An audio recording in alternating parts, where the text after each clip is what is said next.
അവിടെ സംഘർഷ സാഹചര്യമാണ്. പ്രവർത്തകരെ പൂർണ്ണമായിട്ടും പോലീസ് അറസ്റ്റ് ചെയ്ത് നീക്കുകയാണ്.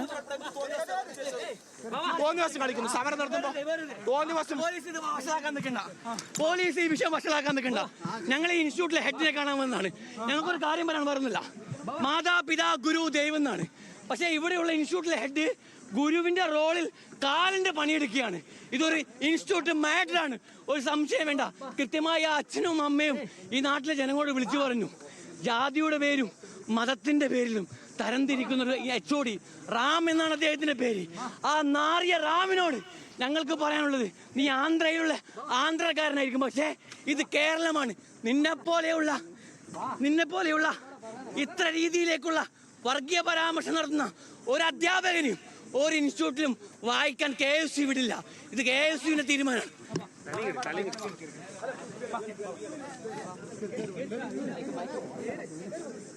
കഴിഞ്ഞു. പ്രവർത്തകരെ അറസ്റ്റ് ചെയ്ത് നീക്കുകയാണ് പോലീസ്.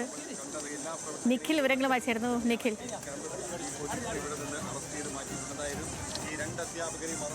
സേതു, ഏതായാലും വലിയ രീതിയിലുള്ള ഒരു പ്രതിഷേധമാണ് KSU പ്രവർത്തകരുടെ ഭാഗത്തു നിന്ന് ഉണ്ടായത്. പോലീസ് ഇവിടെ വലിയ സുരക്ഷയൊക്കെ ഒരുക്കുന്നതിന് തൊട്ട് മുൻപ് തന്നെ അപ്രതീക്ഷിതമായാണ് KSU പ്രവർത്തകർ ഇത്തരത്തിൽ ഈ ഡെന്റൽ കോളേജിന്റെ പ്രധാന ഗേറ്റിന് മുന്നിലേക്ക് വന്നത്. ഇവിടെ പ്രിൻസിപ്പലിനെ കാണണം എന്നുള്ളതായിരുന്നു അവരുടെ ആവശ്യം. ആ ആവശ്യവുമായാണ് അവർ പ്രതിഷേധവുമായി എത്തിയത്. ഈ കവാടത്തിന് മുന്നിൽ അവിടെ കുത്തിയിരുന്ന് മുദ്രാവാക്യം വിളിച്ച് പ്രതിഷേധിക്കുകയും ഒക്കെ ചെയ്തു. പിന്നീട് ഈ പ്രവർത്തകരെയും നേതാക്കളെയും അറസ്റ്റ് ചെയ്ത് നീക്കാൻ പോലീസ് ഒരു ശ്രമം ആരംഭിച്ചതോടുകൂടിയാണ് ഇതൊരു സംഘർഷാവസ്ഥയിലേക്ക് പോയത്. വലിയ സംഘർഷത്തിലേക്ക് കാര്യങ്ങൾ പോവുകയായിരുന്നു.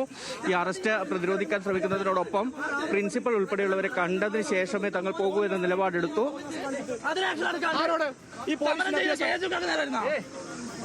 ആ പെൺകുട്ടി വലിച്ചേണ്ടില്ലേ, എന്ത് തോന്നിയോ ചെയ്ത്?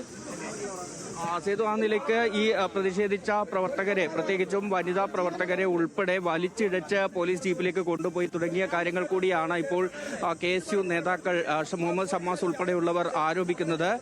പ്രധാനമായും KSU ഇക്കാര്യത്തിൽ പറയുന്നത് ഡോക്ടർ MK റാം ഇവിടെ ഇനി പഠിപ്പിക്കാൻ പാടില്ല, ഈ അധ്യാപകനെ ഇവിടുന്ന് പുറത്താക്കണം, അതുവരെയും സമരം തുടരും എന്നുള്ളതാണ്.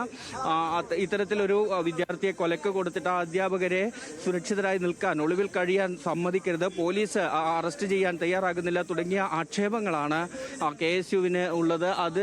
ആ കാര്യങ്ങൾ പറഞ്ഞുകൊണ്ടാണ് അവർ വലിയ രീതിയിലുള്ള പ്രതിഷേധം നടത്തിയത്.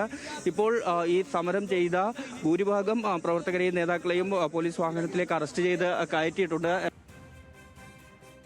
ശരി നിഖിൽ, ശരി.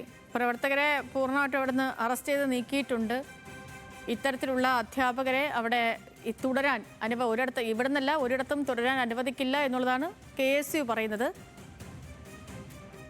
KSUവിൻ്റെ വൈസ് പ്രസിഡന്റ് മുഹമ്മദ് ഷമ്മാസിന്റെ നേതൃത്വത്തിലുള്ള സംഘമാണ് അവിടെ പ്രതിഷേധം നടത്തിയത്.